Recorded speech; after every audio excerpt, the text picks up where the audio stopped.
ছোট থেকে বড় হওয়া সেইখানে কত স্মৃতি জড়িয়ে আছে, কত বন্ধুবান্ধব। হ্যাঁ, সবার সাথে ঠিকমতো কথা বলা হয় না বা দেখা হয় না ঠিকই, কিন্তু যখন হয় খুব আড্ডা দেওয়া হয়। ঠিকই ধরেছ, আমাদের স্কুলে ছিল পুনর্মিলন উৎসব, সেখানে আমরা আমন্ত্রিত ছিলাম। এককালীন ওই স্কুলেরই ছাত্রী ছিলাম আমি। সেদিন অনুষ্ঠান ছিল, অনুষ্ঠানে গিয়েছিলাম, অনেক বন্ধুবান্ধবদের সাথে দেখা হলো, খুব আড্ডা দেওয়া হলো। আমরা সেখানে খাওয়া দাওয়া করলাম, গোটা স্কুল ঘুরে দেখলাম। আবার এই মেয়েটা আবার থালা চাটতে লেগেছিল, কি করা যাবে। তারপর ওরা ছিল, ওদের খাওয়া দাওয়া হয় না, ওরা শেষমেশ থালা নিয়ে বসেছিল। তারপর আমরা ঘোরাঘুরি করলাম, গোটা স্কুল টুল দেখলাম। তারপর এরা ভিডিও শ্যুট করতে লেগেছিলো, ও তো পায়ে পায়ে ঘুরেই যাচ্ছে। তারপর ওরা নিজেদেরই ভিডিও দেখে নিজেরাই কি করে ভিডিও করেছে সেটা দেখে ওরা খুব হাসাহাসি করলো। আমরা খুব মজা করেছিলাম সেদিন। এরা আবার রাবণ হাসি শুরু করেছে, কি হাসি।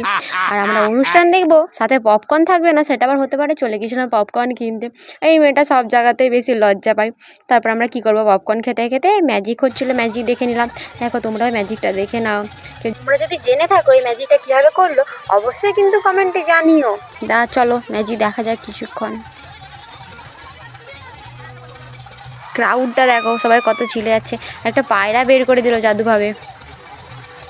তারপর আমরা কি করব, তারপর উঠলো গান করতে। আমরা নিজেরাও অনেক গান করেছিলাম, কিশোরী গানটা করছিলাম আমরা সবাই মিলে, খুব এনজয় করলাম। তারপর আমরা ড্যান্সও করে নিলাম, কিছু গানও শুনে নিলাম, খুব মজা করেছিলাম গাইস। তোমাদের ভিডিওটা ভালো লাগলে অবশ্যই লাইক, শেয়ার অ্যান্ড সাবস্ক্রাইব করে দিও।